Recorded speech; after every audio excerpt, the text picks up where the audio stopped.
যশোরের জেনজি নিজেদেরকে প্রস্তুত রাখো আগামীর বাংলাদেশের জন্য। নৈতিকতা, মোরালিটি, ভ্যালিউজ দিয়ে নিজেকে সাজাও, ইসলাম দিয়ে নিজেকে সাজাও, কারণ আগামীর বাংলাদেশ ইসলামের বাংলাদেশ। বাংলাদেশের আসল পরিচয় ইসলাম। বাংলাদেশের আসল পরিচয় কি? সবাই বলে না। বাংলাদেশের আসল পরিচয় কি? এই ইসলাম নিয়ে আমরা সংসদ ভবন সাজাবো, রাজি আছি না নাই? শেকড় ভুলে যাওয়া যাবে না।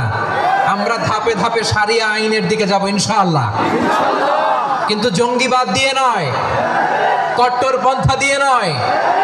আমরা ইন্টেলেকচুয়ালি, গ্রাজুয়ালি, ধাপে ধাপে শারিয়া আইনের দিকে মুভ করবো ইনশাআল্লাহ। বলো লিল্লাহি তাকবীর।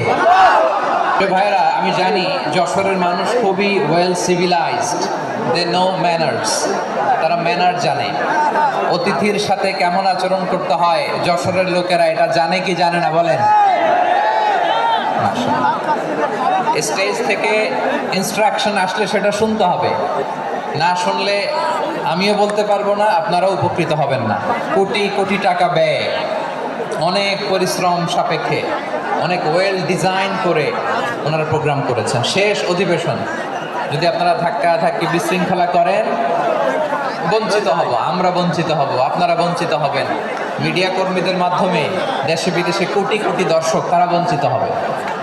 আর যদি একটা নীরব, নিস্তব্ধ, নিঝুম পরিবেশ আমাকে উপহার দেন, আমি জনগুরুত্বপূর্ণ, যেটা রাষ্ট্রের জন্য গুরুত্বপূর্ণ, যেটা সামাজিকভাবে আমাদের জন্য গুরুত্বপূর্ণ, আমার ব্যক্তি জীবনের জন্য গুরুত্বপূর্ণ, গোটা মানবতার জন্য গুরুত্বপূর্ণ, এরকম কিছু বার্তা আজকের এই ঐতিহাসিক যশোরের প্রোগ্রামে আমি রাখতে চাই ইনশাআল্লাহ। কিন্তু সেজন্য সহযোগিতা করতে হবে। কিন্তু ডান দিকের ছেলেরা মাশাআল্লাহ বলার সাথে সাথে কিন্তু এখানে তোমরা ভলান্টিয়ারদের কথা শোনো, জায়গা না পেলে পেছনে যাও, ধাক্কাটা কি করো, এটা করো না, তোমাদেরকে পেছনে চলো।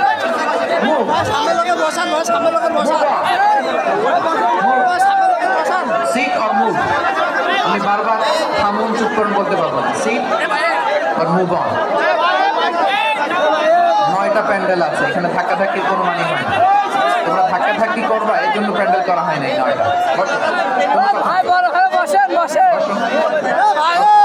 কানগুলো খরগোশের কানের মতো খাড়া করো, কোনো আওয়াজ নেই। এই যে ভাইরা, আল্লাহর ওয়াস্তে চুপ করুন।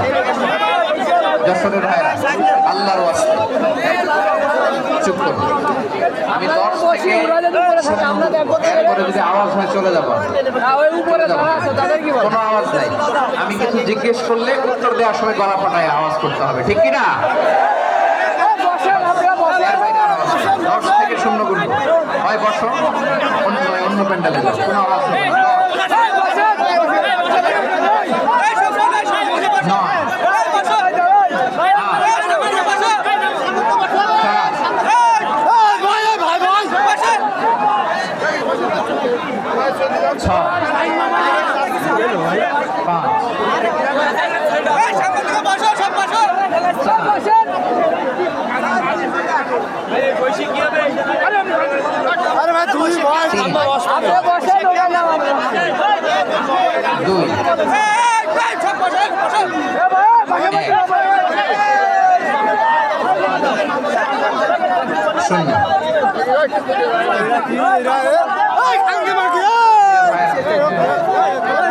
অনেক আলোচনা হয়েছে 3 দিন ব্যাপী, দেশ গড়েন যশা ওলামায়ে হযরতের মুখে আপনারা অসংখ্য কথা শুনেছেন। আমলের জন্য এগুলোই যথেষ্ট, নতুন করে আমার বলার কিছু দরকার নেই।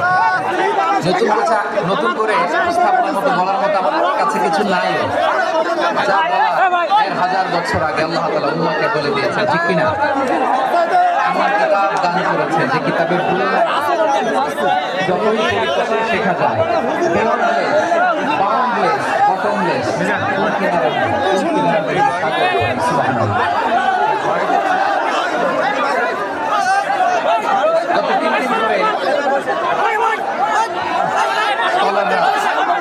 যে সমস্ত বিষয় কোরআন সুন্নাহর আলোকে আলোচনা করেছেন, আমরা আমল করতে পারি। আল্লাহ তৌফিক দান করুন, আমরা পড়ি আমিন। আসলে এখানে আসার বসার এই প্রোগ্রামে অংশগ্রহণ করার উদ্দেশ্যকে নিয়তকে আমরা খালিস করি। আজকে আমরা যা শুনবো শিখবো আমলের নিয়তে শুনবো, ঠিক কিনা বলেন? শেষ পর্যন্ত নীরবতা বজায় রাখবেন। আমি উঠবো, আপনারা উঠবেন। এর আগে ওঠা যাবে না। স্কেডিউল একটু চেঞ্জ এসেছে, এশার সালাত হয়নি। আমার আলোচনার পরপরই আজান হবে। এশার সালাতে আমরা জামাতে অংশগ্রহণ করে একসাথে বিদায় নেব ইনশাআল্লাহ।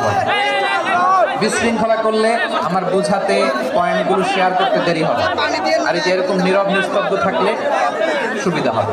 আল্লাহর ওয়াস্তে বি স্মার্ট। জায়গা না হলে চলে যাবেন, আওয়াজ করবেন না। ভলান্টিয়াররাও আওয়াজ নয়, ইশারা ইঙ্গিত। প্রিয় ভাই, যে টপিকটি নিয়ে আমি আপনাদের সামনে আজকে কথা বলতে চাই, টপিকটি অনেক গুরুত্বপূর্ণ। টপিকটি হচ্ছে হিউম্যান রিসোর্স ডেভেলপমেন্ট, মানব সম্পদ উন্নয়ন। কারণ আল্লাহ তাআলা আমাদের যা দেখ আর না দেখ এটা দিচ্ছে। মানুষ আর মানুষ, 18 কোটি মানুষ, ঠিক কিনা? এই 18 কোটি জনসংখ্যার দেশে বসবাস করে আমরা খুশি না বেজার? খুশি হইতে হবে, বেজার হবেন না। জাপানের খবর জানেন? তাদের গ্রোথ রেট নিচের দিকে, উল্টো। জনসংখ্যা নাই, বাচ্চা নিলে, সন্তান নিলে গভর্নমেন্ট তাদের টাকা দেয়। আমাদেরকে আল্লাহ তাআলা দয়া করে মায়া করে এই সম্পদটা দিয়ে, এই মানব সম্পদকে যেন আমরা কাজে লাগাই ইনশাআল্লাহ। পড়েন সবাই। হিউম্যান রিসোর্স ডেভেলপমেন্ট অনেক জনগুরুত্বপূর্ণ বিষয়, খুব সেন্সিটিভ বিষয়, বুঝতে হবে। যশোরের স্মার্ট ছেলেরা, যে আমি যাদেরকে দেখতে পাচ্ছি, all are the Gen Z of Jessore. Gen Z, ওরা স্মার্ট, ওরা ইশারা ইঙ্গিতে কাজ করে। এই যে পুরো গদি উল্টায় দিচ্ছে, ঠিক কিনা? 24-এর ছাত্র নাগরিক অভ্যুত্থান আমাদের দেখিয়ে দিচ্ছে কিভাবে চোখের ইশারায় গদি উল্টে দিতে হয়। জেনজিদের নিয়ে বসেছে, ওরা তো স্মার্ট, ওরা ডিস্টার্ব করবে না। মেহরবানি করে আমার সাথে কানেক্ট করো, 1 to 1, brain to brain, eye to eye, eye contact করো আমার সাথে। তাকাও, কষ্ট হলো আমার দিকে তাকাও, আওয়াজ করা যাবে না, আমার দিকে তাকাও।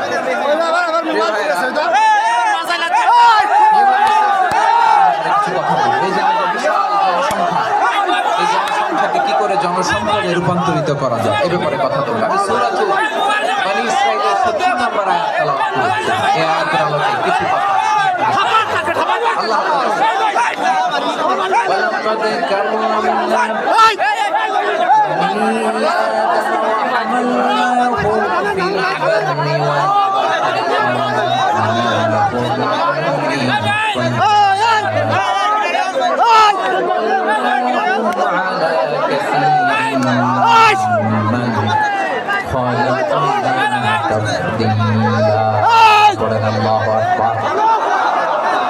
রব্বুল আলামিন বলেন, ওয়ালাকাদ কাররামনা বনি আদম, আমি বনি আদমকে সম্মানিত করেছি, বনি আদমকে মর্যাদা দিয়েছি। ওয়া হামালনাহুম ফিল বাররি ওয়াল বাহর, বনি আদমকে জলে, স্থলে, স্থলে এবং সমুদ্রে চলাচলের বাহন দিয়েছি। ওয়া রাযাকনাহুম মিনাত তাইয়্যিবাত, তাদেরকে পবিত্র রিজিকের বন্দোবস্ত করেছি।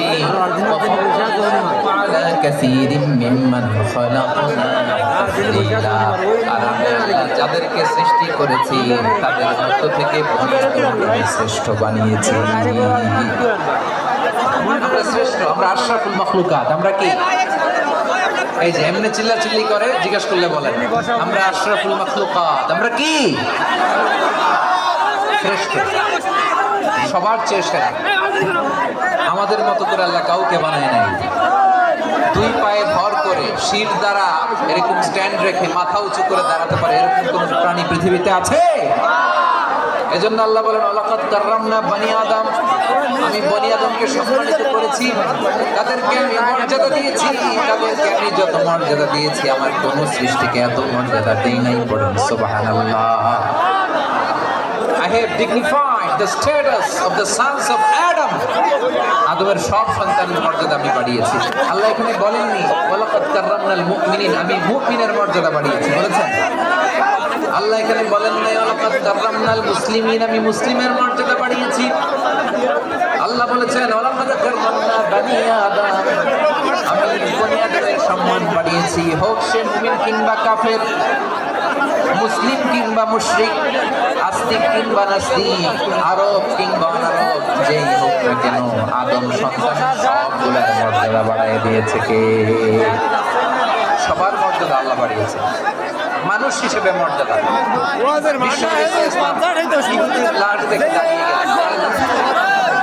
আমার যশোরের ভাইয়েরা আওয়াজ করে বলুন কাল্লাস ইহুদির লাশ দেখে না। সাহাবারা বললেন ইয়া রাসূলুল্লাহ, আপনি দাঁড়ালেন যে এটা তো ইহুদির লাশ। বিষ্ণু বললেন আওয়ালাইসা নাফসান, এটা কি মানুষ নয়? হোক ইহুদি হোক খ্রিস্টান, এটা তো মানুষ। আমি মানুষ দেখে দাঁড়িয়েছি। আই স্যালিউট দ্য হিউম্যানিটি, আমি মানবতাকে সম্মান করেছি। পড়েন সুবহানাল্লাহ। তাহলে এই জমিনে মানুষের মর্যাদা বেশি, হোক আস্তিক হোক নাস্তিক হোক মুমিন কিংবা কাফের। আদমের সন্তান হলে মানুষ হলেই তার মর্যাদা বাড়িয়েছে কে? আমার কলেজের টুকরা যশোরের ভাইয়েরা, মানুষের মর্যাদা আল্লাহ এত বাড়িয়েছেন, মানুষ জীবিত থাকলেও যেমনি মর্যাদাবান, মরে গেলেও মর্যাদাবান। সুবহানাল্লাহ পড়েন। মানুষ মরে গেলে এই ডেড বডিটা কি হয়? পচে যায়, গলে যায়, মাটির সাথে মিশে যায়। তাই বলে আপনি ডেড বডির সাথে যাচ্ছে তাই করতে পারবেন না? পারবেন? কেউ যদি অন্যায় করে তাকে যদি আপনি শাস্তির আওতায় আনেন, যা মনে চায় করতে পারবেন না। তারা আগুন দিয়ে পোড়াতে পারবেন না, নাক কাটতে পারবেন না, কান কাটতে পারবেন না, অঙ্গ বিকৃতি করতে পারবেন না। কারণ মানব জাতির মর্যাদা স্বয়ং দিয়েছে কে? ডেড বডি পচে যাবে, গলে যাবে। তারপর ইসলাম বলে না, খবরদার, এই মরা লাশটার একটা মর্যাদা আছে না নাই? ইসলাম বলে এই লাশটা গলে যাবে, পচে যাবে, কিন্তু এটার অমর্যাদা করো না। কর্পূর দিয়ে, খেজুর পাতা দিয়ে এটাকে ওয়ার্ম ওয়াটার দিয়ে, গরম পানি দিয়ে ধৌত করো। সাদা শুভ্র ধবধবে কাপড় দিয়ে লাশটাকে তুমি কাভার করো। তারপরে খাটিয়ার মধ্যে লাশটাকে রেখে বিশাল একটা প্রোগ্রাম করো, একটা ফিউনারাল প্রোগ্রাম করো। ওই প্রোগ্রামের ডানে বায়ে পেছনে লাশটারে রাখলে হবে না, প্রোগ্রামের একেবারে সামনেটাতে তুমি লাশটাকে রাখো। সুবহানাল্লাহ।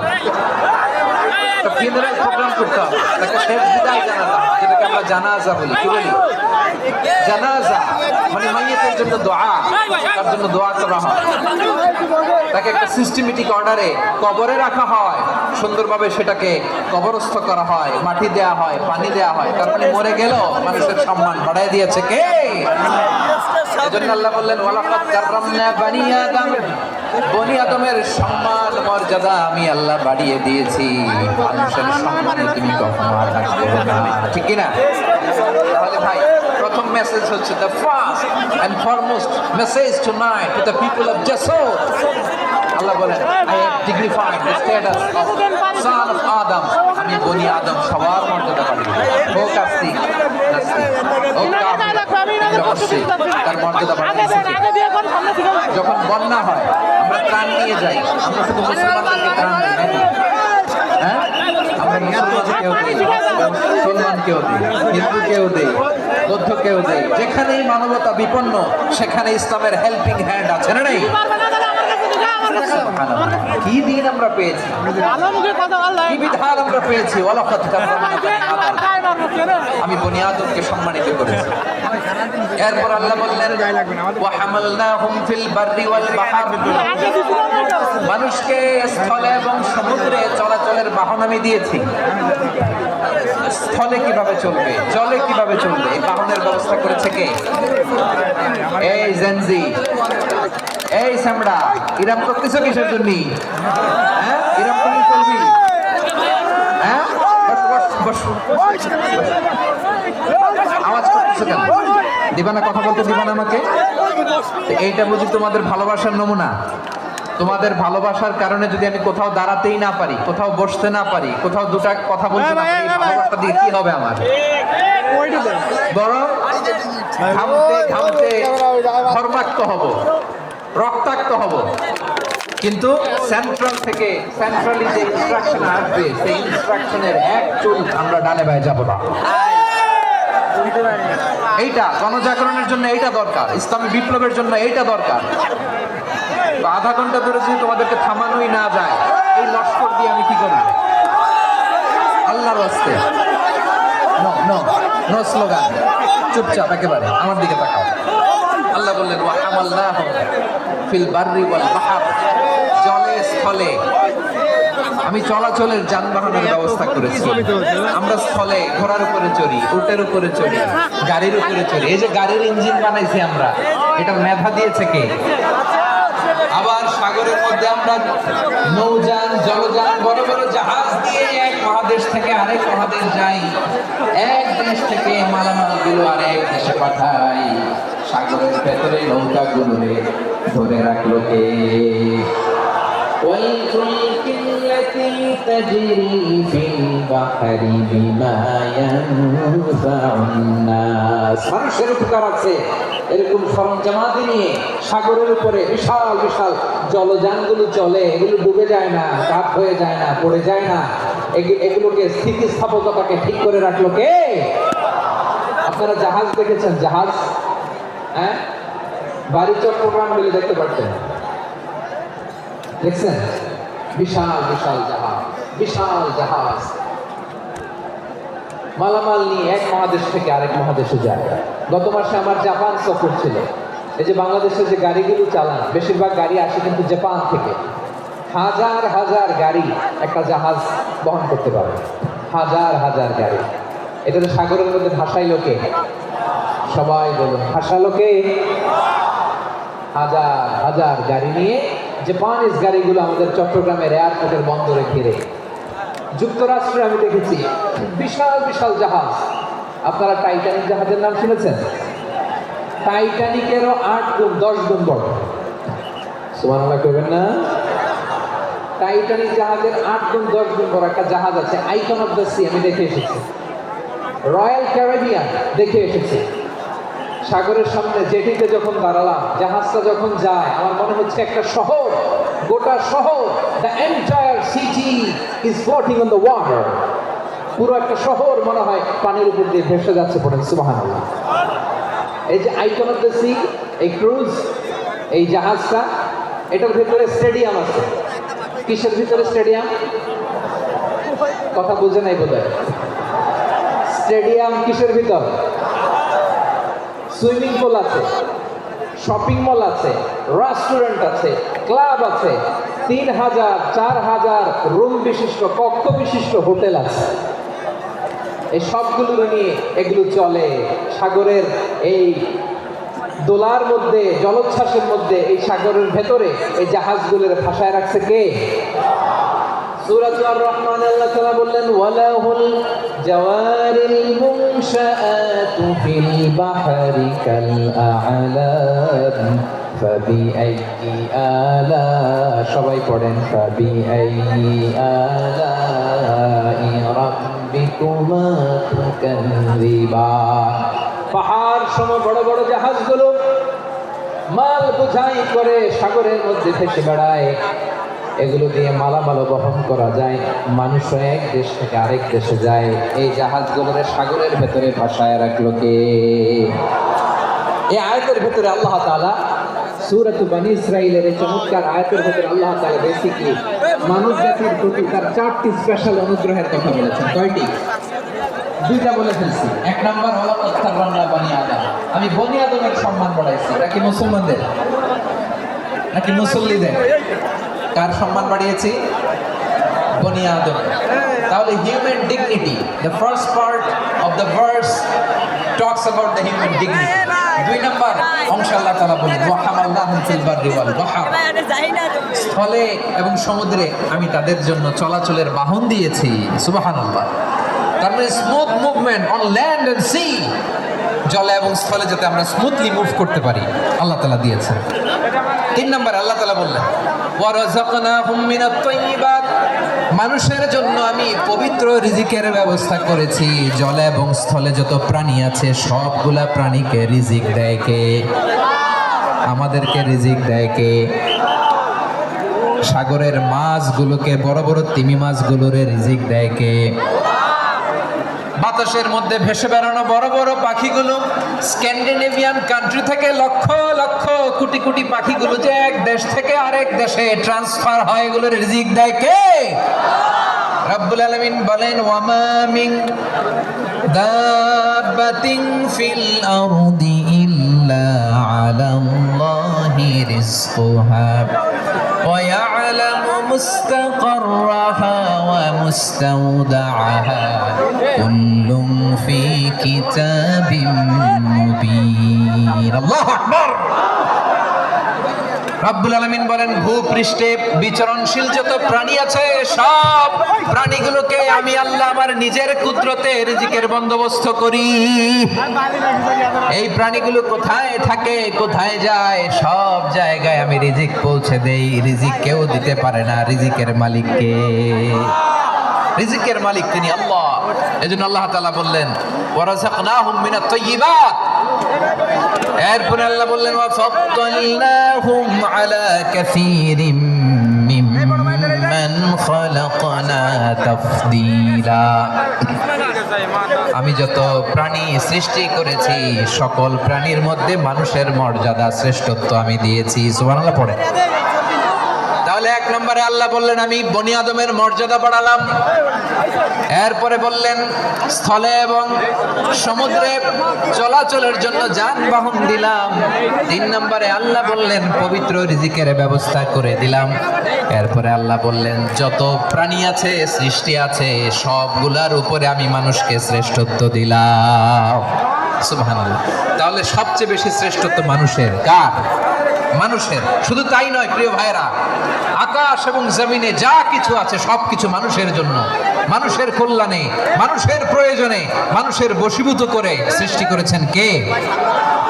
রব্বুল আলামিন বলেন, হুয়াল্লাযী খালাকা লাকুম মা ফিল আরদি জামিআ। এই জমিনের মধ্যে যা কিছু আমি আল্লাহ সৃষ্টি করেছি সব কিছু আমি মানুষের জন্য সৃষ্টি করেছি। পড়েন সুবহানাল্লাহ। ওয়াল্লাযী খালাকা লাকুম মা ফিল আরদি জামিআ। যা আছে সব আমাদের জন্য, সব আমাদেরকে সার্ভিস দেওয়ার জন্য, আমাদের উপকারের জন্য, আমাদের কল্যাণের জন্য। আওয়াজ করে সবাই পড়ুন আল্লাহু আকবার। অন্য আল্লাহ বললেন, ওয়াসাখখারা লাকুম মা ফিস সামাওয়াতি ওয়া মা ফিল আরদি জামিআম মিন ইন্না ফি যালিকা লাআয়াতিন লিকাওমি ইয়াতাফাক্কারুন।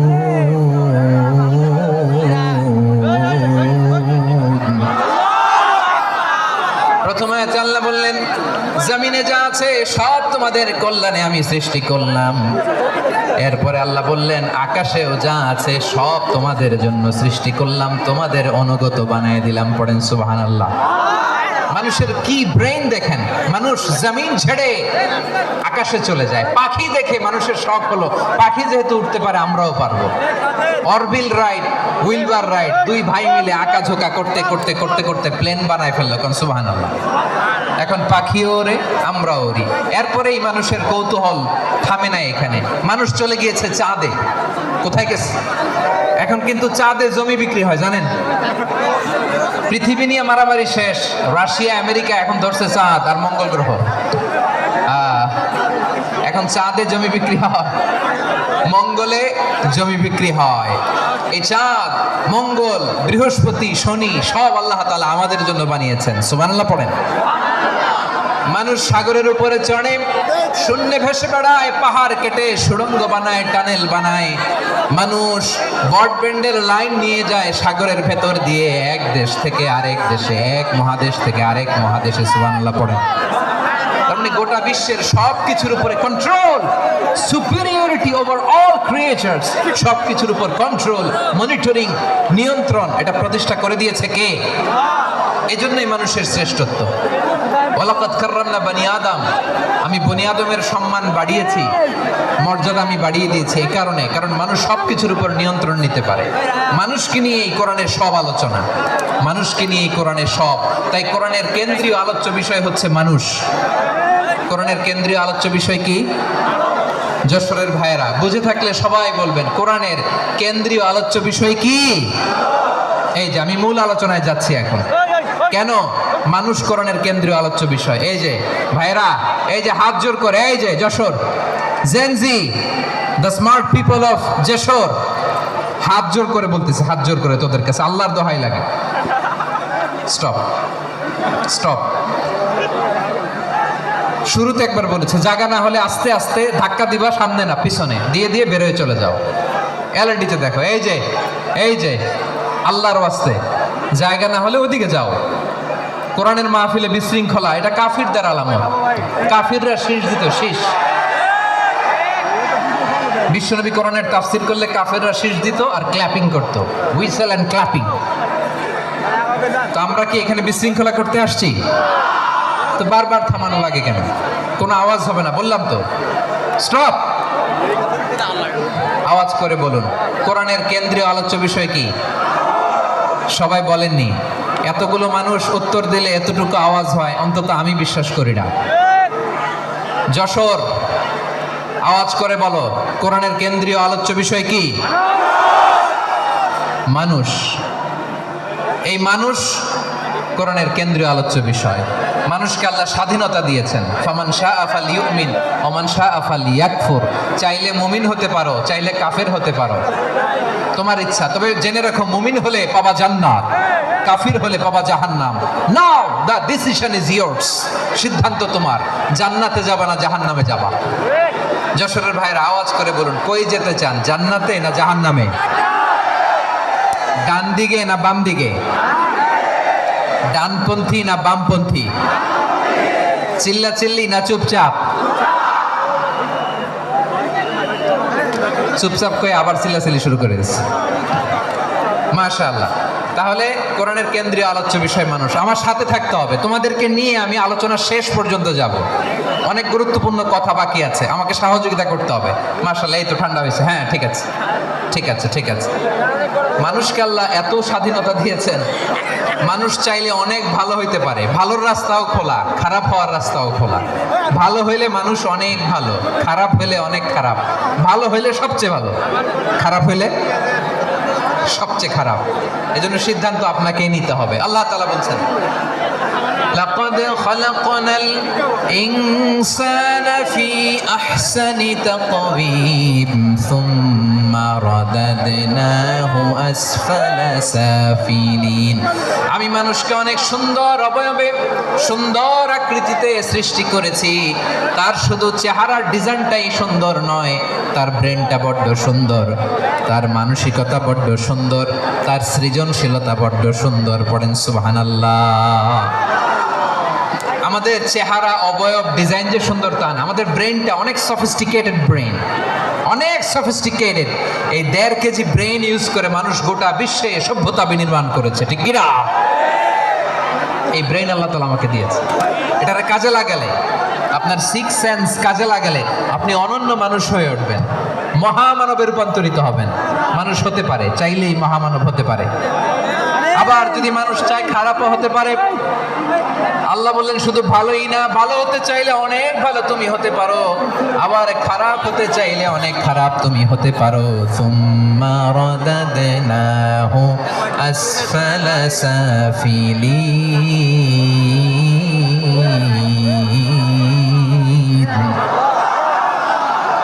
খারাপ হলে একেবারে খারাপ হতে পারো, নিকৃষ্ট হলে একেবারে নিকৃষ্ট হতে পারো, ভালো হলেও ভালো হতে পারো। কোন সুবহানাল্লাহ। এবার আওয়াজ করে বলুন, ভালো হতে চাই না খারাপ? শ্রেষ্ঠ না নিকৃষ্ট?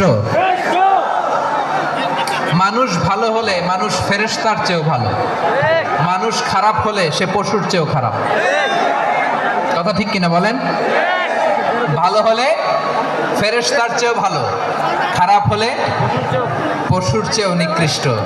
তার মানে শ্রেষ্ঠত্বে মানুষ, শ্রেষ্ঠত্বে ফেরেশতাকে হার মানায়, আর অধপতনে শ্রেষ্ঠত্বে ফেরেশতাকে ছাড়িয়ে যায়, আর অধপতনে পশুকেও হার মানায়। আই রিপিট, আমি আবারও বলছি, মানুষ শ্রেষ্ঠত্বে ফেরেশতাকে ছাড়িয়ে যায়, আর অধপতনে সে পশুকেও হার মানায়। আওয়াজ করে বলতে হবে, ঠিক কিনা? এটার প্রমাণ কি? মানুষ শ্রেষ্ঠ হইলে যে ফেরেশতার চেয়েও সেরা, তার প্রমাণ কি? আল্লাহ তাআলা বলছেন, ওয়া ইয কুলনা লিল মালাইকাতি ইসজুদু লিআদম ফাসাজাদু ইল্লা ইবলিস আবা ওয়াস্তাকবারা ওয়া কানা মিনাল কাফিরিন। আল্লাহ বলেন, স্মরণ করো সে সময়ের কথা যখন আমি ফেরেশতাদেরকে বললাম, ও ফেরেশতারা আদমকে সেজদা দাও। সব ফেরেশতারা সম্মান সূচক সেজদা আদমকে দিল। তার আদমের জন্য সেজদায় লুটিয়ে পড়লো, একজন ছাড়া, তার নাম ইবলিস। আওয়াজ করে বলেন তার নাম কি? সে অহংকার প্রদর্শন করলো, সে কাফের হয়ে গেল। বাকি সব ফেরেশতারা সেজদা দিল। সুবহানাল্লাহ। আবার আদম আলাইহিস সালামকে আল্লাহ জিজ্ঞেস করলেন, সব বলে দিল উত্তর, কিন্তু ফেরেশতাদেরকে একই প্রশ্ন জিজ্ঞেস করলেন, তারা উত্তর করতে পারে নাই। তার মানে এর মধ্য দিয়ে প্রমাণিত হয়, মানুষ ভালো হলে ফেরেশতার চেয়েও ভালো, ফেরেশতার চেয়েও মানুষের মর্যাদা বাড়িয়ে দিয়েছে কে? সব নূরের ফেরেশতা যখন মাটির আদমকে সেজদা দেয়, এটা প্রমাণ করে ফেরেশতার চেয়েও মানুষের মর্যাদা বাড়িয়ে দিয়েছে কে? তুমি মাটির আদমকে প্রথম সৃষ্টি করিয়া ঘোষণা করিয়া দিলে শ্রেষ্ঠ বলিয়া, তাই তো নূরের ফেরেশতা করে আদমকে সেজদা। ঠিক কিনা বলেন?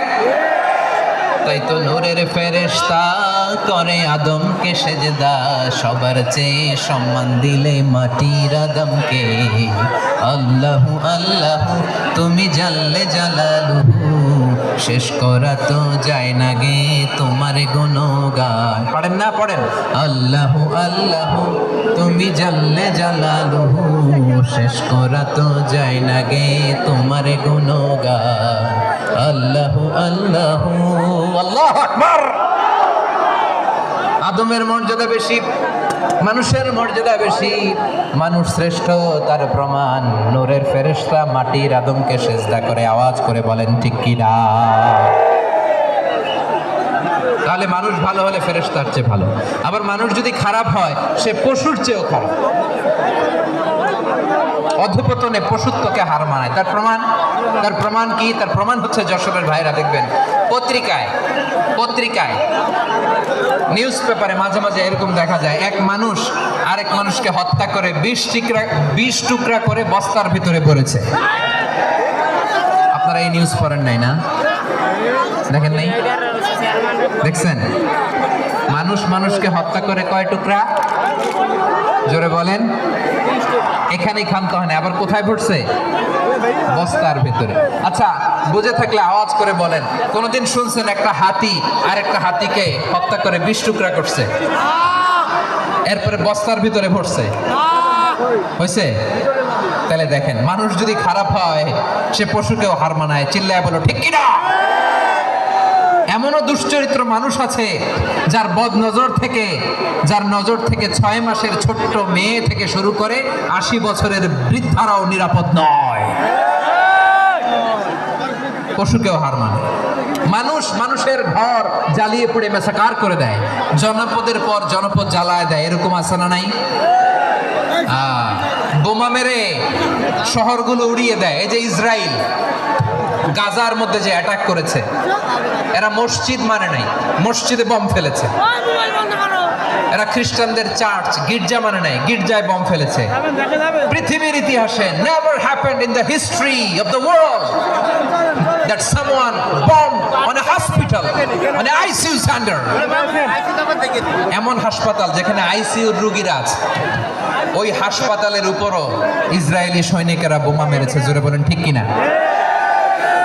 এরা মানুষ? আওয়াজ করে বলেন, এরা মানুষ না। প্রিয় ভাইয়েরা, চোখ কান নাক মুখ থাকলেই মানুষ না। যা সামনে দেখেন এগুলো সব মানুষ না, এগুলো জনসংখ্যা। এগুলো কি? সবাই বলুন, এগুলো কি? বাড়ছে জনসংখ্যা, কমছে মানুষ। বাড়ছে জনসংখ্যা, কমছে। এই দুনিয়া এখন তো সেই দুনিয়া নাই, মানুষ নামের মানুষ আছে, দুনিয়া বোঝাই। সেই মানুষের ভিড়ে আমার আসল মানুষ নাই। ঠিক কিনা? আসল মানুষের বড্ড অভাব, আসল মানুষের বড্ড অভাব। আমার ভাইয়েরা, মানুষ খারাপ হলে পশুকেও হার মানায়। আচ্ছা, আওয়াজ করে বলেন, এই যশোরের ছেলেরা এদিক তাকাও, আওয়াজ করে বলেন, যে ইসরায়েলি সোলজাররা উপর থেকে বোমা মারলো তারাও মানুষ, তারাও কি? ওরাও রক্তে মাংসে মানুষ, ওদেরও পরিবার আছে। বোমা মেরে যেই মেয়েটাকে তারা অনাথ বানায়, ইয়াতিম বানায়, ও কিন্তু বাসায় ওর মেয়েটাকে রেখে আসছে, ঠিক কিনা বলেন? বম্বিং করে যে বাবাকে মেরে, স্বামীকে মেরে স্ত্রীকে বিধবা বানায়, তারও ঘরে স্ত্রী আছে। উপর থেকে বম মেরে মানুষ মেরে দিচ্ছে, তারাও মানুষ। 1945 সালের 6ই আগস্ট আমেরিকান সোলজাররা হিরোশিমায় বম মেরেছে। আমি নিজে দেখে এসেছি জাপানের হিরোশিমাতে। সকাল 8:15 মানুষ কেউ অফিসে যাচ্ছিল, কেউ খেতে খামারে কাজ করতে যাচ্ছিল। লিটল বয় নামে একটা বোম মেরেছে তারা। এই বোমের আঘাতে, পারমাণবিক এই বোমার রেডিয়েশনে আঘাতে বোম ব্লাস্ট হওয়ার পরে মুহূর্তের মধ্যে 1,40,000 নাই। উপর থেকে যারা মারতেছে এরাও মানুষ, যাদেরকে মারলো তারাও। তার মানে মানুষে মানুষে পার্থক্য আছে না? নেই, মানুষে মানুষে পার্থক্য আছে। নাক কান চোখ মুখ থাকলেই মানুষ নয়। বাড়ছে জনসংখ্যা, কমছে মানুষ, চিল্লায় বলো ঠিক কিনা? তাহলে আমরা বুঝলাম মানুষ ভালো হলে অনেক ভালো, খারাপ হলে অনেক খারাপ। ও আমার কলিজার টুকরা যশোরের ভাইয়েরা, আসুন না 3 দিন ব্যাপী এই তাফসীরুল কোরআনের ঐতিহাসিক প্রোগ্রাম থেকে আমরা সিদ্ধান্ত নেই, আমরা ভালো মানুষ হব নাকি খারাপ মানুষ হব। কলিজা থেকে, প্রাণ থেকে আওয়াজ করে সবাই বলুন, ভালো মানুষ নাকি খারাপ মানুষ? ভালো মানুষ হইতে হবে। ভালো মানুষ যারা জগৎটাকে এনলাইটেন করবে, যারা এনলাইটেন করবে, যারা সত্যের বীর সেনানী হয়ে দাঁড়াবে, যারা সত্যের পক্ষে কথা বলবে, যারা জালিমের মসনদকে ভেঙে খান খান করে দেবে, এরকম হওয়ার দরকার আছে না নাই? এরকম ভালো মানুষ আমরা হতে চাই কি চাই না? মানুষকে যত্ন নিলে মানুষ যে কত ভালো হয় আপনি কল্পনাও করতে পারবেন। এই যে আপনাদের যশোরে যে ভালো ছেলেগুলো আছে, যে ভালো তরুণগুলো আছে, যে যুবকগুলো আছে, যে ভালো আলেমরা আছে, ভালো নেতারা আছে, সবাই যদি তাদের মতো হতো, পুরো যশোরটা একটা জান্নাতের টুকরা হয়ে যেত। আওয়াজ করে বলেন ঠিক কিনা? মানুষকে নার্চারিং করলে, মানুষকে পলিশ করলে, মানুষকে গ্রুমিং করলে, মানুষকে সঠিক তারবিয়া দিলে মানুষ অনন্য হয়ে ওঠে। প্রতিটি মানুষ অনন্য। আমি অনন্য, আপনি অনন্য, আমরা সবাই অনন্য। সুবহানাল্লাহ বলেন। মানুষকে আল্লাহ তাআলা দিয়েছেন অসীম ক্ষমতা, অসীম ক্ষমতা। সুবহানাল্লাহ। একটা মানুষ পারেন এমন কিছু নেই, একটা মানুষ পারেন এমন কিছু নাই। বিশ্বাস করতে হবে, মানুষ যা কল্পনা করতে পারে ওইটা মানুষ করে দেখাতে পারে। যশোরের ভাইয়ের, আই রিপিট, আমি আবারও বলছি, এই চিল্লাচিল্লি করলে আমার এই গুরুত্বপূর্ণ কথা তোমরা মিস করবা, মিস করবা। কপাল পোড়া হয় না, আওয়াজ করে কপাল পোড়া হবে না। আমার দিকে তাকাও। মানুষ, মানুষ যা কল্পনা করতে পারে সেটা মানুষ করে দেখাতে পারে। তুমি তোমার কল্পনার রাজ্যকে সাজাও, তোমাকে হারাতে পারে এমন কোন শক্তি আল্লাহর জমিনে না। তোমার কি শক্তি, কি সম্ভাবনা তুমি জানোই না মিয়া। তুমি এদিকে তাকাও কেন? তোমার রাস্তা তো ওই দূরে, তুমি কোথায় যাবে, আল্লাহ তোমার টেনে কোথায় নিয়ে যাবে তুমি কিছুই জানো না। প্ল্যান বিগ, ড্রিম বিগ, কল্পনার শক্তিকে বড় করো। মানুষ যা কল্পনা করতে পারে মানুষ তা করে দেখাতে পারে। মানুষের কাছে অসাধ্য কিছু নাই, মৃত্যু ছাড়া, এক্সেপ্ট ডেথ। মৃত্যু ছাড়া মানুষ সবকিছুকে জয় করতে পারে। মৃত্যু ছাড়া যে কোনো অসাধ্যকে সাধন করার ক্ষমতা মানুষকে দিয়ে দিয়েছে কে? হারার জন্য তোমার জন্মই হয় নাই, তোমার জন্ম হয়েছে জিতার জন্য, বিজয়ের জন্য তোমার জন্ম। মানুষের শুরুটাই হয় বিজয় দিয়ে। যশোর, আওয়াজ করে বলো, মানুষের শুরু হয় কি দিয়ে? আমরা যখন আমার পিতার পৃষ্ঠদেশে ছিলাম, পিতার পৃষ্ঠদেশ থেকে শুক্রাণু যখন মায়ের গর্ভদেশে যেয়ে পড়ে, কতটা শুক্রাণু ভ্রমণ শুরু করে জানো? 20 কোটি শুক্রাণু। একবার সিমেন আউট হলে সেখানে 20 কোটি শুক্রাণু থাকে, ভ্রমণ শুরু করে। ওই 20 কোটি শুক্রাণুর মধ্য থেকে তুমি আমি আজকে এক বিকশিত শুক্রাণু মানব রূপে পৃথিবীতে এসেছি। সুবহানাল্লাহ। ওই 20 কোটি শুক্রাণুর প্রতিযোগিতায় সবাইরে পেছনে ফেলে সেদিন আমি সফল হয়েছিলাম, সেদিন আমি বিজয়ী হয়েছিলাম। সেদিন আমি এত ছোট ছিলাম, মাইক্রোস্কোপ দিয়েও আমার অস্তিত্ব টের পাওয়া যায় না। আমি এত তুচ্ছ ছিলাম, নগণ্য ছিলাম। আমার কান ছিল না, আমার চোখ ছিল না, আমার হাত ছিল না, আমার জন্য রিকমেন্ডেশন করার মতো মামু ছিল না, খালা ছিল না, কেউ ছিল না। তারপরেও ওই প্রতিযোগিতায়, ওই কম্পিটিশনে যখন আমারে কেউ হারাতে পারে নাই, আল্লাহর জমিনেও আমারে কেউ হারাতে পারে না। হারার জন্য তোমার জন্মই হয় নাই, তুমি আসছোই জিতার জন্য। সুবহানাল্লাহ। বিশ্বনবী বলেন, আন-নাসু মাআদিন কামাআদিনি যাহাবি ওয়াল ফিদ্দা খিয়ারুহুম ফিল জাহিলিয়াতি খিয়ারুহুম ফিল ইসলাম। Peoples are like mines of gold and silver. সোনার খনি, রূপার খনি, এর চেয়ে বড় খনি হচ্ছে এই মানব সম্পদের খনি। আওয়াজ করে বলেন আল্লাহু আকবার। আল্লাহ তাআলা এই সম্পদ আমাদেরকে দিয়েছে। বিশ্বনবী বলেন, মানুষ হচ্ছে খনির মতো। খিয়ারুহুম ফিল জাহিলিয়াতি খিয়ারুহুম ফিল ইসলাম।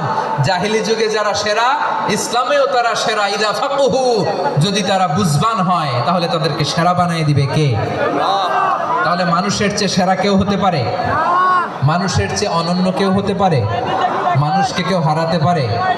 আওয়াজ করে বলো, তোমাকে কেউ হারাতে পারবে? এই সাহস জাগছে আজকের আলোচনা থেকে? আমি তুমি অনন্য, আমাকে তোমাকে হারায় দেওয়া এত সহজ না, ঠিক কিনা?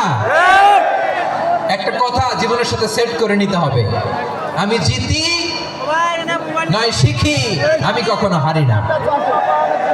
জীবনের সাথে সেট করে নাও, জেনজি অফ জেসর, আমি কখনো হারি না, আমি হয় জিতি নয় শিখি। চিল্লায় বলো ঠিক কিনা? মোবাইল দেখেন ভাই, পাতলে ভাই মোবাইল। আমি কখনো হারি না, আমার হারানো এত সোজা না। কি সাহস জাগছে? বুকে সাহস জাগছে? তাকবীর পড়ো, লিল্লাহি তাকবীর। তাহলে বিশ্বনবী বললেন, নাসু মাআদিন, মানুষ হচ্ছে খনি। এই ধাক্কা ধাক্কি আমি জানি এগুলো ভালোবাসার ধাক্কা ধাক্কি, এজন্য আমি সহ্য করে নেই। এগুলো যে ভালোবাসার ধাক্কা ধাক্কি এটা আমরা বুঝি। পৃথিবীর কোন আইন, সিকিউরিটি প্রটোকল দিয়ে এটারে মানানো যাবে না, কারণ এটা তো ভালোবাসা, লাভ। লাভ কোন আইন কানুন দিয়ে বাধা যায় না, মানানো যায় না, ঠিক কিনা বলো? মোবাইল হারাই গেছে ভাই, একটু ভাই কন্ট্রোল রুমে যা বলতে হবে। কন্ট্রোল রুমে কোন জায়গায়? কোন জায়গায়?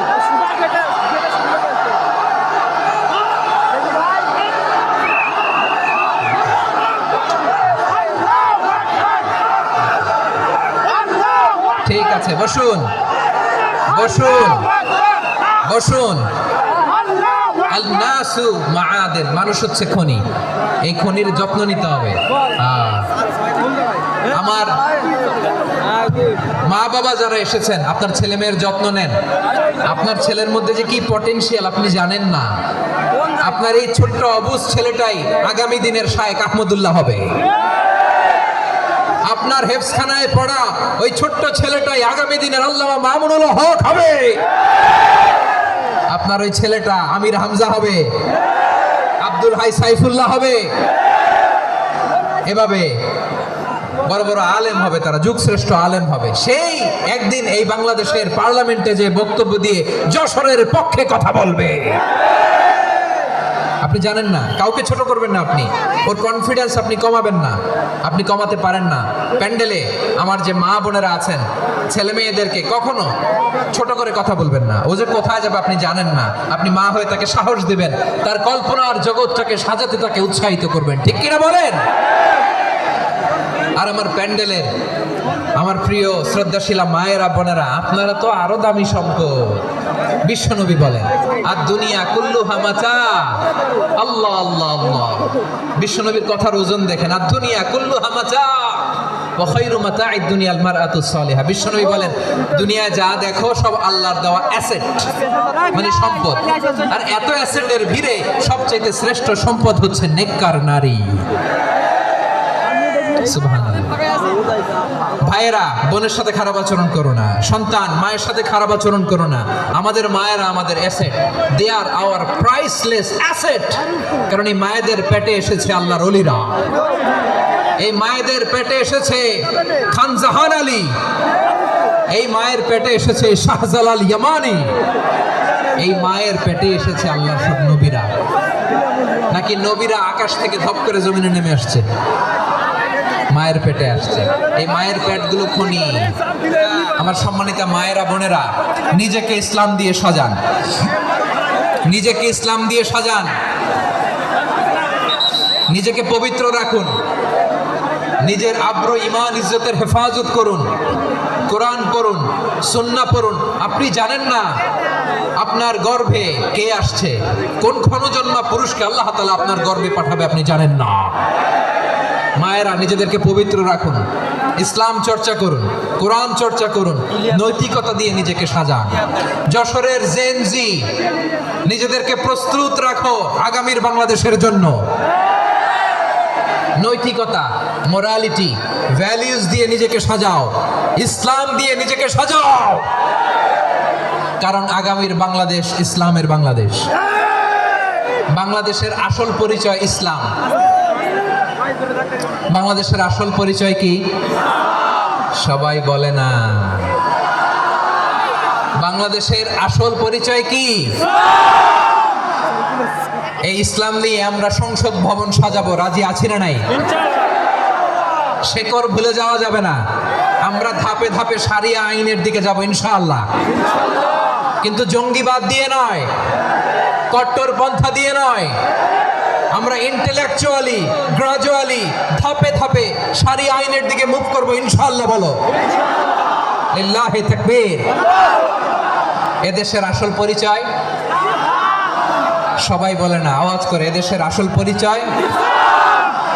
এদেশে আজান শুনে সূর্য ওঠে শহর গ্রামে, এদেশে আজান শুনে সূর্য ডোবে সন্ধ্যা নামে, এদেশে সকল কাজে সবাই বলে বিসমিল্লাহ, এদেশে ভালো কিছু দেখে শুনে হাসি মুখে সবাই বলে মাশা আল্লাহ, সুবহানাল্লাহ সুবহানাল্লাহ সুবহানাল্লাহ সুবহানাল্লাহ সুবহানাল্লাহ সুবহানাল্লাহ সুবহানাল্লাহ সুবহানাল্লাহ।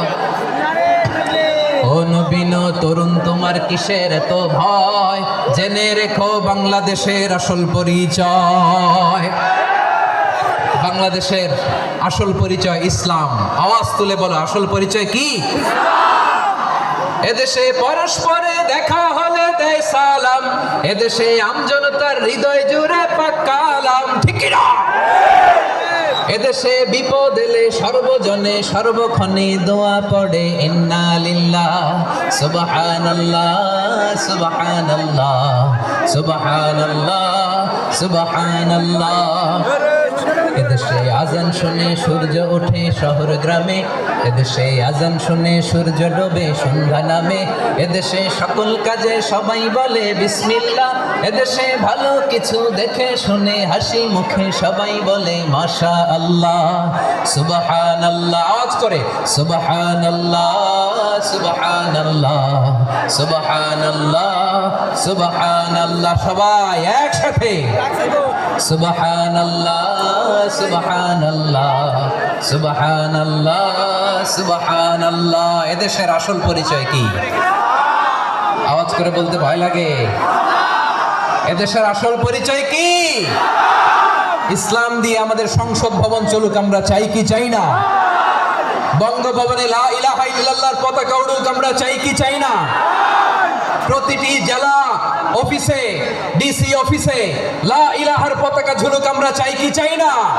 কারা কারা চাই হাত তুলে আল্লাহর দেখায়।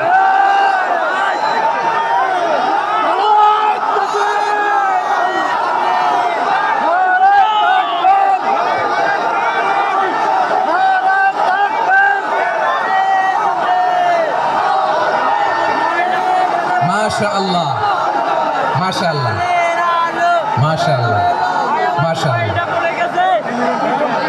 যশোর, আওয়াজ করে বলো, ভালো মানুষ না খারাপ মানুষ? বুঝে বলছে তো? মানুষ ভালো হলে যে কত ভালো। এই মানুষকে যত্ন নিলে, মানুষকে মানুষ বানালে যে সে কি হতে পারে শুনবা? হ্যাঁ, নাকি মনোযোগ দিয়ে দিব? শুনবা? তাহলে থামতে হবে। থামো, আমি যখন বলবো থামো থামো, তাকবীরের সময় দিলে তাকবীর। থামো থামো। মানুষকে যত্ন নিলে, হ্যাঁ এদিকে এদিকে, ড্রোন নামায় ফেলো। হয়েছে, ড্রোনের ফুটেজ হয়ে গেছে, এবার ড্রোন নামায় ফেলো। আমার দিকে তাকাও। মানুষকে, তোমরা এদিক সেদিক তাকালে তো গুরুত্বপূর্ণ পয়েন্ট মিস হয়ে যাবে। এদিকে এদিকে, হ্যাঁ মাস ঠিক আছে। এদিকে। মানুষকে যত্ন নিলে মানুষের মধ্যে যারা কি পটেনশিয়াল রেখেছে, আমি জাপানের দুইটা উদাহরণ দেই। জাপানের, এই এই এভাবে এভাবে হবে, হয় বসো নয় পেছনে, কথা নেই, কথা তো বলাই যাবে না, হারাম কথা বলা আজকে, একেবারে চুপ। আজকের জন্য হারাম করে দিছে আমি, কিছু সময়ের জন্য একেবারে নিষিদ্ধ। জাপানের দুইটা উদাহরণ দেই, খেয়াল করে একটু শুনেন, বুঝবেন। আল্লাহ, 2022 সালে জাপানের সাথে জার্মানির খেলা, ফিফা ওয়ার্ল্ড কাপ 2022। এক পক্ষে জাপান, আরেক পক্ষে কোন দেশ? কথা শুনে নাই। এক পক্ষে কোন দেশ, আরেক পক্ষে সবাই, এক পক্ষে আরেক পক্ষে। ওই খেলায় জিতেছিল জাপান, জিতেছিল 22 সালের এই ফিফা ওয়ার্ল্ড কাপে জাপান ফুটবল খেলায় জিতে, as a part of their celebration তারা খেলার পরে পুরো স্টেডিয়ামটারে ক্লিন করে, the fan base of Japan, লক্ষ লক্ষ মানুষ খেলা দেখতে যায়, তো এত ডাস্টবিনও তো নাই, তো যারা ডাস্টবিনে জায়গা পায় নাই তারা এই যে চকলেটের প্যাকেট, পানির বোতল, চিপসের প্যাকেট তারা এদিকে সেদিকে রেখে দিয়েছে।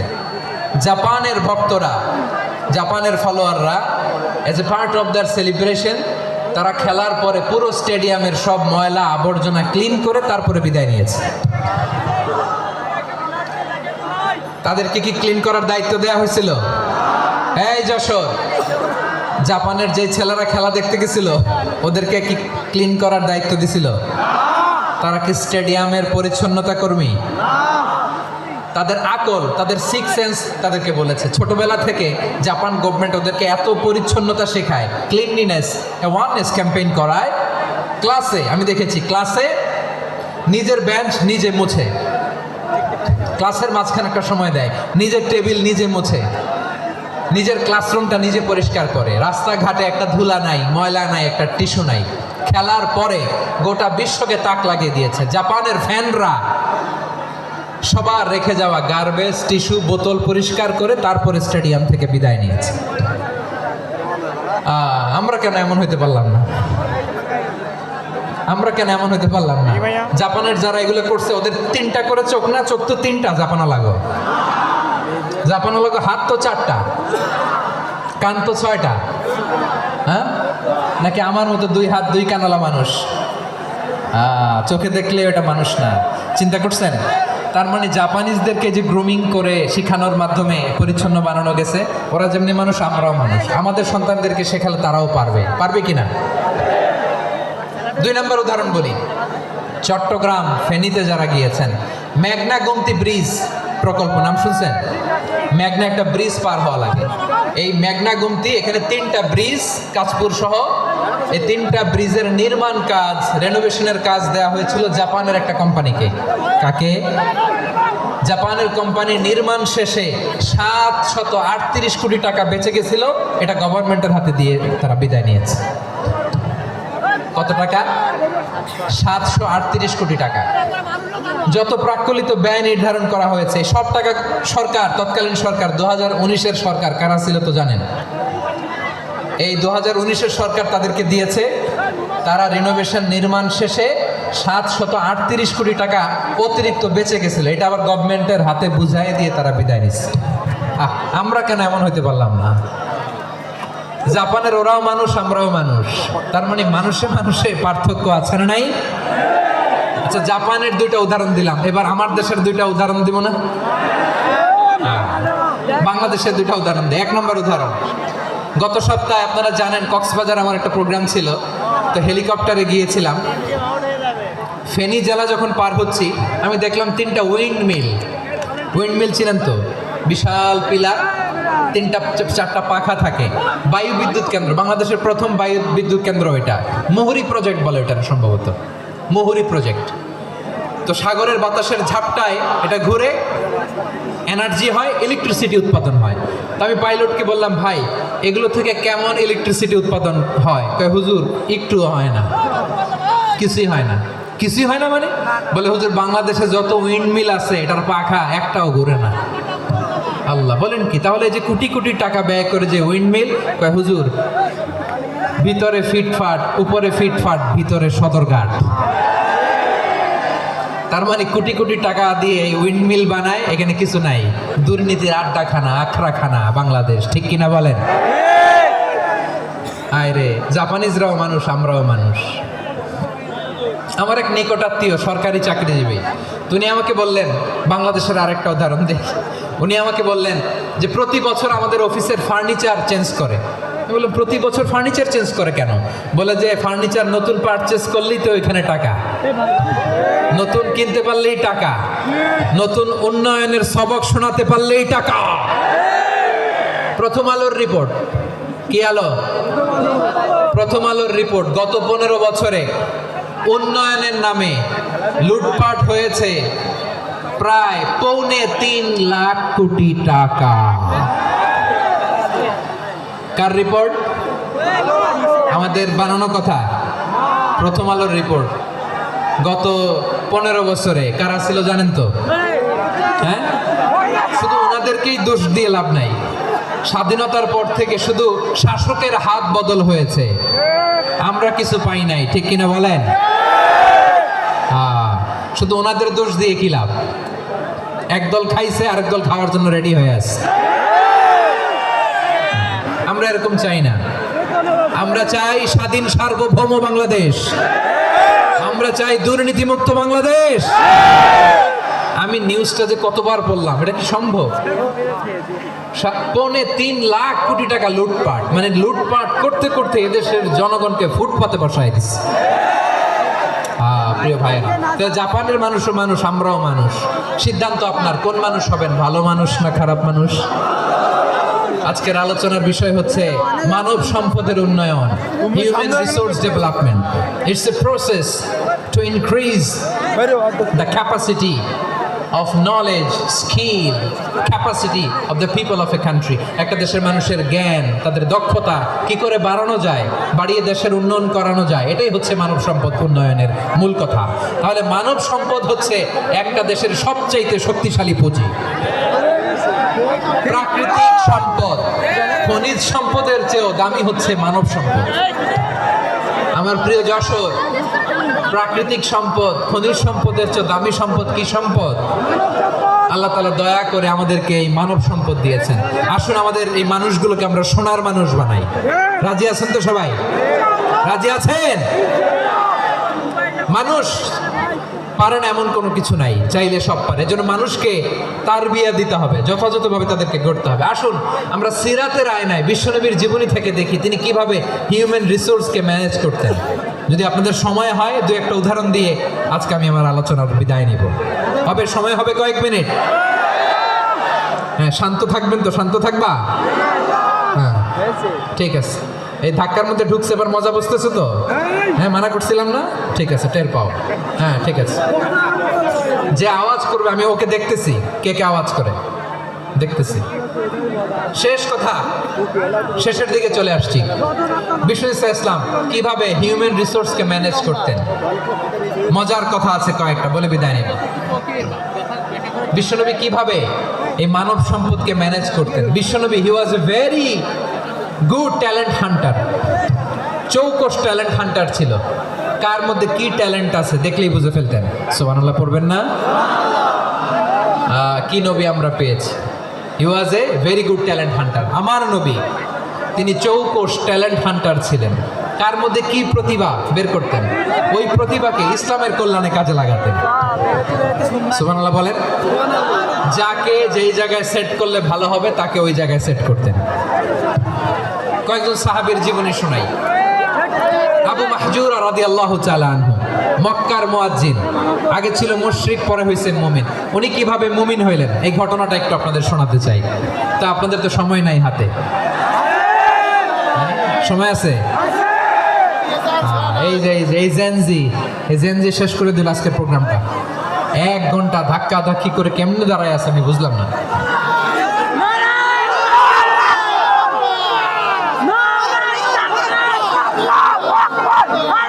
না না, তাকবির না, চুপ করতে হবে। What I need, you stop. Just shut up. চুপ। হ্যাঁ ঠিক আছে, এভাবে। আবু মাহজুরা রাদিয়াল্লাহু তাআলা আনহু কিভাবে মুসলিম হলেন আওয়াজ করে শুনেন। হুনাইনের যুদ্ধ 8ম হিজরি, বিষ্ণু ইসলাম হুনাইনের যুদ্ধ শেষে ফিরতেছেন। পথিমধ্যে বেলাল রাদিয়াল্লাহু তাআলা আনহু, এই যে আবার কথা, হাই রে আল্লাহ রে, এখানে ধাক্কা ধাক্কি কেন? চলে যাও, পেছনে যাও, পেছনে যাও।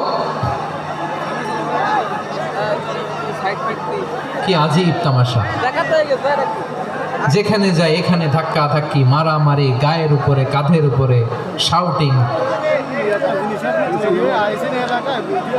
অনেক গুরুত্বপূর্ণ কথা পয়েন্ট করে নিয়ে আসে যে বলবো, এই শাউট করার কারণে প্রোগ্রামটাই নষ্ট করে দেয়। আসছে আমার ভালোবাসা দেখাইতে, প্রোগ্রামটা শেষ করে দিয়ে চলে যায়। স্টপ, আবার কথা বলো, স্টপ। হুনাইনের যুদ্ধে 8ম হিজরি, কত হিজরি সবাই বলেন না একটু, কত হিজরি? 8ম হিজরিতে হুনাইনের যুদ্ধে রাসূল সাল্লাল্লাহু আলাইহি ওয়াসাল্লাম ফিরে আসতেছেন মদিনায়। পথিমধ্যে বেলাল রাদিয়াল্লাহু তাআলা আনহু আজান দিচ্ছেন। কি দিচ্ছেন? তো পাশে ছিল মুশরিকদের একটা পল্লী, কিছু মুশরিক তরুণ, কিছু অমুসলিম কিশোর, তারা আজানকে ব্যঙ্গ করতেছে। আমাদের বাংলায় মুখ ভেঙ্গানো বলে আর কি। বেলাল রাদিয়াল্লাহু তাআলা আনহু আজান দিচ্ছেন, ওই বাচ্চাগুলো মুশরিক, তো ওরা আজানকে ব্যঙ্গ করতেছে, বিকৃতি করে ওরাও আজান দিচ্ছে। উদ্দেশ্য হচ্ছে আজানকে নিয়ে ঠাট্টা করা। উদ্দেশ্য কি? ঠাট্টা করা। ব্যাপারটা মনে কষ্ট পাওয়ার মতো ব্যাপার না? কিন্তু বিশ্বনবী ওইখানে দেখেন কি খুঁজলেন। বিশ্বনবী খেয়াল করলেন অমুসলিম কিশোরদের মধ্যে থেকে একটা কিশোরের গলাটা বড় দরাজ গলা, কণ্ঠটা বড় সুন্দর। খেয়াল করে দেখলেন যে কিছু কিশোর বেলালের আজানকে ব্যঙ্গ করে, বিকৃতি করে, কিন্তু একজনের কণ্ঠ দেখতে পাচ্ছেন না এত দূরে, কিন্তু কণ্ঠটা বড় সুন্দর, দরাজ গলা। বিশ্বনবী সাহাবীদেরকে বললেন, ধরো এগুলারে, ধরো। সবগুলারে ধরে বিশ্বনবীর সামনে আনা হলো। ওরা হাঁটু গেড়ে বসলো। বিশ্বনবী বললেন, তোমাদের মধ্যে কে যেন ব্যঙ্গ করে আজান দিচ্ছিল, তার গলাটা বড় উঁচু, গলার বেসটা বড় মজবুত, মেলোডিয়াস, সুমধুর কণ্ঠ। কে? আবু মাহজুরা বলে, আমার বন্ধুরা সবাই আমার দিকে আঙ্গুল দেখায়, আমি পড়ে গেছি বিপদে। রাসূল সাল্লাল্লাহু আলাইহি ওয়াসাল্লাম বাকি অমুসলিম তরুণদেরকে ছেড়ে দিলেন, বললেন তোমরা যাও। এবার আবু মাহজুরারে পাইছে। আবু মাহজুরার চুলের মধ্যে হাত দিলেন বিশ্বনবী, মাথায় হাত দিয়ে বললেন, এবার আজান দাও দেখি। আবু মাহজুরা বলে, আমি তো আজান দিতে জানি না, কারণ আমি তো বেলালেরটা শুইনা দিছি, আমার তো মুখস্থ নাই, আমি তো আজান দিতে জানি না। বিশ্বনবী বললেন, জানো না? তাহলে আসো, আমি তোমারে শিখাই দেই। সুবহানাল্লাহ পড়া। আবু মাহজুরা হাঁটু গেড়ে বসে, বিশ্বনবীর মোবারক হাত আবু মাহজুরার চুলের মধ্যে। বিশ্বনবী আজানের মুআল্লিম আবু মাহজুরাকে বলতেছে, ঠিক আছে তোমারে শিখাই দিচ্ছি, আমি যা যা বলবো আমার সাথে সাথে বলো, পারবা? আবু মাহজুরা বলে, পারবো। বিশ্বনবী আজান দিচ্ছেন, মাথায় হাত দিয়ে, আল্লাহু আকবার,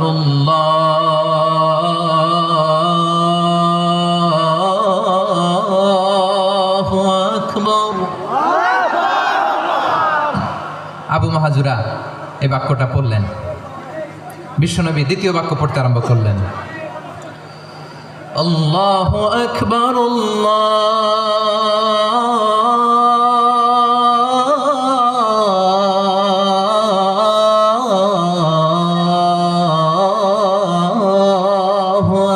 আকবার। আবু মাহজুরা এই বাক্যটা বললেন। বিশ্বনবী আবু মাহজুরার মাথার মধ্যে হাত দিয়ে তৃতীয় বাক্য বললেন, আশহাদু আল্লা ইলাহা ইল্লাল্লাহ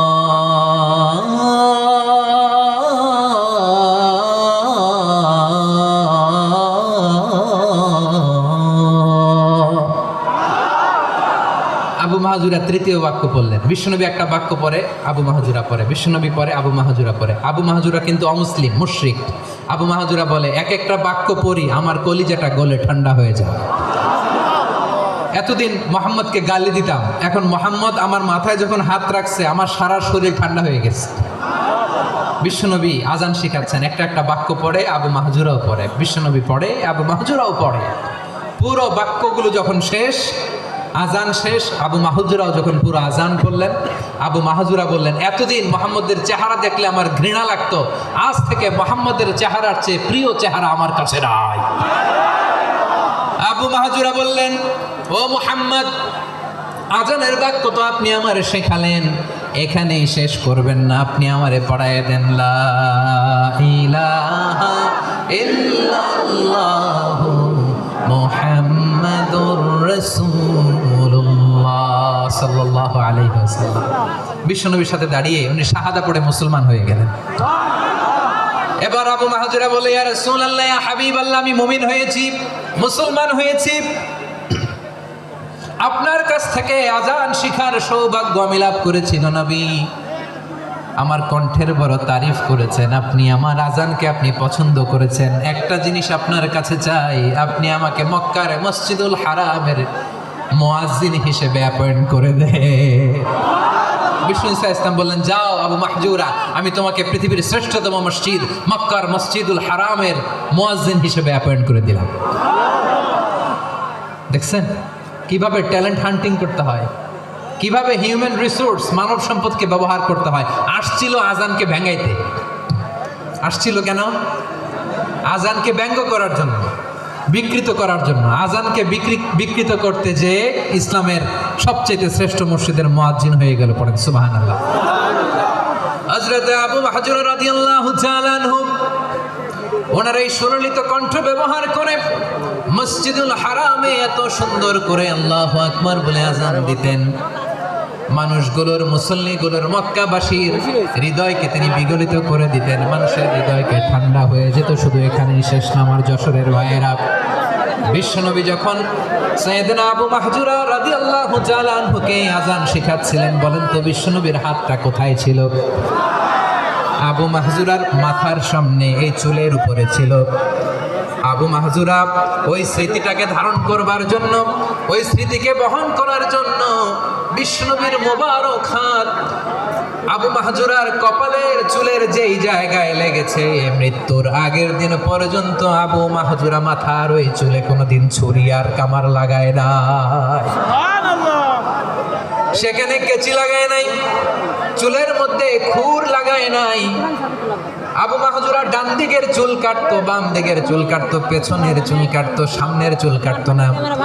আবু মাহজুরা রাদিয়াল্লাহু তাআলা আনহুর সামনের চুলগুলো বড় হতে হতে যখন এত বড় হয়ে যায়, তিনি চুলগুলো পেঁচিয়ে মাথার মধ্যে রাখতেন, তারপরে তিনি পাগড়ি পরতেন। সবাই জিজ্ঞেস করতে, আবু মাহজুরা, এটা আবার কেমন স্টাইল? দেখতে তোমার কি বিদঘুটে লাগে? কেমন অড লাগে? কেমন খারাপ দেখা যায়? মক্কায় এমন কোনো মানুষ তো দেখি নাই, ডানে চুল কাটে, বায়ে চুল কাটে, পেছনে চুল কাটে, সামনে কাটে না। ওরে আবু মাহজুরা, কেমন দেখা যায় তোমারে? তুমি সামনের চুল কাটো না কেন? আবু মাহজুরা বলে, আমি হাঁটু গেড়ে পেয়ারা নবীর সামনে বসেছিলাম, আমার এই মাথার চুলের মধ্যে মুবারক হাত লাগিয়ে বিশ্বনবী নিজে আমাকে আজানের প্রতিটা বাক্য শিক্ষা দিয়েছেন। বিশ্বনবীর মুবারক হাত, পবিত্র হাত আমার মাথার চুলের যেই জায়গায় লেগেছে, আমি চাই ওই চুলগুলা নিয়ে আমি আমার কবরের ভিতরে যাব। সাইয়েদনা আবু মাহজুরা রাদিয়াল্লাহু তাআলা আনহু ইন্তেকালের আগের পর্যন্ত মাথার সামনের চুলগুলা কাটে নাই। মাথার সামনের চুল তিনি কাটেন নাই। সুবহানাল্লাহ বিহামদি। কেমন ভালোবাসতেন বিশ্বনবী সাহাবীদেরকে, সাহাবারা কেমন ভালোবাসতেন বিশ্বনবীকে। সামনের চুলগুলো বড় হতে হতে এত বড় ছিল, পেঁচিয়ে রেখে পাগড়ি পরতেন, কাটতেন না। নবীর হাত লেগেছিল। সুবহানাল্লাহ পড়েন। তাহলে what is the lesson? Moral of the story কি? মোরাল অফ দ্য স্টোরি হচ্ছে, আসছিল আজানকে ব্যঙ্গ করার জন্য, বিকৃত করার জন্য, হয়ে গেল মসজিদুল হারামের মুয়াজ্জিন। দেখেন বিশ্বনবী একটা খারাপ সিচুয়েশনের মধ্যে থেকে কি ভালো জিনিস বের করে আনলেন। আমি যে শুরুতে বলেছি কিভাবে তিনি হিউম্যান রিসোর্সকে ডেভেলপ করেছেন, ম্যানেজ করেছেন। তিনি যে চৌকুশ ট্যালেন্ট হান্টার ছিল, দেখেন সবার মধ্যে থেকে এর বাছাই করে মুয়াজ্জিন বানাই দিয়েছেন। সুবহানাল্লাহ পড়েন। তার মানে এই না সবাইরে ধরে ধরে উনি মুয়াজ্জিন বানাইছেন। যার যেই ট্যালেন্ট আছে তাকে ওই কাজে অ্যাসাইন করেছেন। যার যেই প্রতিভা আছে তার প্রতিভাকে ইসলামের কাজে লাগিয়েছেন। সুবহানাল্লাহ পড়েন। যায়েদ বিন সাবিত রাদিয়াল্লাহু তাআলা আনহু নাম শুনেছেন? যশোর কথা বের হয় না। যদি জায়গায় সালমান খানের নাম শুনছেন সবাই হাত তুলবে, জি হুজুর শুনছি, মানে সব দেখা শেষ। সালমান খান, আমির খান, অমুক খান, সব খান মুখস্থ, কিন্তু যায়েদ বিন সাবিতের নাম মুখস্থ নাই মুসলমানদের। যেই সাহাবী মাথার সামনের চুল কাটে নাই, মসজিদুল হারামের মুয়াজ্জিন বানাইছেন বিশ্বনবী, সাহাবীর নাম কি? খায়া ফেলাইছে, স্লোগানের সাথে খায়া ফেলাইছে। আবু মাহজুরা, কি নাম? আবু মাহজুরা আল জুমাহি রাদিয়াল্লাহু তাআলা। এই নামটা আজকে নিয়ে যাইতে হবে যশোর। আবু মাহজুরা রাদিয়াল্লাহু তাআলা। দুই নম্বরে বলছিলাম যায়েদ বিন সাবিত রাদিয়াল্লাহু তাআলা। বিশ্বনবী দেখলেন মদিনার এই আনসারী সাহাবী হাইলি ট্যালেন্টেড, ইন্টেলেকচুয়াল, মেরিটোরিয়াস, জ্ঞানের প্রতি তার আকর্ষণ, মারাত্মক আকর্ষণ। বিশ্বনবী তাকে দায়িত্ব দিলেন, কোরআন যা নাজিল হয় তুমি লিখো, কাতিবুল ওহী বানায় দিলেন। সুবহানাল্লাহ। যায়েদ বিন সাবিতরে আবার আজান শিখান নাই, কারণ তার মধ্যে বিশ্বনবী প্রতিভা দেখেছেন, একাডেমিক প্রতিভা। বিশ্বনবীর একাডেমিক প্রজেক্টগুলো তিনি হ্যান্ডেল করতেন। যায়েদ বিন সাবিত ছিল বিশ্বনবীর ব্যক্তিগত সচিব। কি ছিল? ব্যক্তিগত সচিব। বোঝেন নাই? বিশ্বনবীর ব্যক্তিগত সচিব এবং দোভাষী। ইহুদিরা কিছু লিখে দিলে এটার অর্থ বিশ্বনবীরে বুঝায় দিতেন, আবার ইহুদিদের কাছে কিছু লিখতে হলে তিনি লিখে দিতেন। বিশ্বনবী একদিন বললেন, ইন্নী ওয়াল্লাহি মা আমানু ইয়াহুদা আলা কিতাব। ইহুদিরা যে চিঠি পাঠায় অর্থ তো বুঝি না, আরেক ইহুদি আইনে অর্থ করা লাগে। আবার ইহুদিদের কাছে কিছু লিখে পাঠাইতে চাইলে আমরা তো লিখতে পারি না, ইহুদিরে দিয়ে লেখা লাগে। ওরা যে পয়রা শোনায় লিখে দেয়, আমি ওদের বিশ্বাস করি না। আমার নিজের একজন লোক দরকার। বিশ্বনবী এই যায়েদ বিন সাবিতকে চুজ করলেন ল্যাঙ্গুয়েজের জন্য। উনি বললেন, যায়েদ তোমার সফট স্কিলকে ডেভেলপ করতে হবে, তুমি হিব্রু ল্যাঙ্গুয়েজ শিখে ফেলো। যায়েদ বিন সাবিত বলল, বিশ্বনবীর মোটিভেশন আর ইন্সপিরেশন পেয়ে আমি 15 দিনে ইহুদিদের এই হিব্রু ল্যাঙ্গুয়েজ শিখে ফেললাম। শুধু শিখে ফেললাম না, হাত্তা হাদিকতু, even I became master in the language. এই ভাষা আমি পারদর্শী হয়ে গেলাম। এরপর ইহুদিরা চিঠি লিখে পাঠালে আর কোনো ইহুদি ডাকা লাগতো না, আমি নবীর এটার অর্থ শুনে পরে বুঝাই দিতাম। আবার ইহুদিদের কাছে চিঠি লেখা লাগলে আমি যায়েদ বিন সাবিত চিঠি লিখে দিতাম। সুবহানাল্লাহ। দেখেন, এত সাহাবীর মধ্য থেকে বিশ্বনবীর একাডেমিক প্রজেক্ট, ব্যক্তিগত সচিব, দোভাষী হিসেবে তিনি যায়েদ বিন সাবিতের মতো তরুণকে নির্বাচিত করেছেন। কেমন ট্যালেন্ট হান্টার ছিল আমার নবী। সুবহানাল্লাহ পড়বেন না? বিশ্বনবীর ইন্তেকালের পরে সাইয়েদনা আবু বকর রাদিয়াল্লাহু তাআলা আনহু যখন খলিফা হয়ে আসলেন, কোরআনকে সংকলনের দায়িত্ব দেয়া লাগবে, কোন সাহাবীকে দিবেন? সব সাহাবারা মিলে পরামর্শ করলেন। সাইয়েদনা আবু বকর, ওমর সবাই মিলে এই বিশাল কোরআন সংকলনের গুরু দায়িত্ব বিশ্বনবীর ব্যক্তিগত সচিব, বিশ্বনবীর দোভাষী, বিশ্বনবীর সিলেক্ট করাই লোক যায়েদ ইবনে সাবিত রাদিয়াল্লাহু তাআলা আনহুকে দিয়েছে। কোরআনের কবিতা আজকে এখানে রাখে নাই। এই যে আজকের যে কোরআন পড়েন, এটা আগে এরকম ছিল না। কোরআন নাজিল হলে সাহাবারা চামড়ার, ওটের চামড়ায় লিখে ফেলতো, ওটের চ্যাপ্টা হাড্ডির মধ্যে লিখে ফেলতো, গাছের গুড়ির মধ্যে লিখে ফেলতো, বিভিন্ন জনের কাছে ছড়ানো ছিটানো ছিল। আবু বকর রাদিয়াল্লাহু তাআলা আনহু একসাথে করলেন, পরবর্তীতে উসমান রাদিয়াল্লাহু তাআলা আনহু একসাথে করলেন। 114 সূরার এখন এই মুসহাফ, এই কম্পাইলেশন, এই কপি আমরা পেয়েছি, যার হিউজ কন্ট্রিবিউশন ছিল। এই পুরো কোরআন কম্পাইলেশনের প্রজেক্ট ম্যানেজার ছিল যায়েদ বিন সাবিত রাদিয়াল্লাহু তাআলা। কোরআন কম্পাইলেশনের প্রজেক্ট ম্যানেজার। দেখেন, ওনারে মাথায় হাত দিয়ে আজান শিখায় নাই। সুবহানাল্লাহ কইবেন না? তাহলে প্রথম সাহাবী আবু মাহজুরাকে মুয়াজ্জিন বানাইলেন, যায়েদ বিন সাবিতকে ব্যক্তিগত সচিব আর দোভাষী বানালেন, মুসআব ইবনে উমাইর রাদিয়াল্লাহু তাআলা আনহুকে ইসলামের প্রথম অ্যাম্বাসেডর বানালেন। তাহলে তৃতীয় নম্বর একজন সাহাবীর নাম বলছি, মুসআব ইবনে উমাইর। মুসআব কি নাম?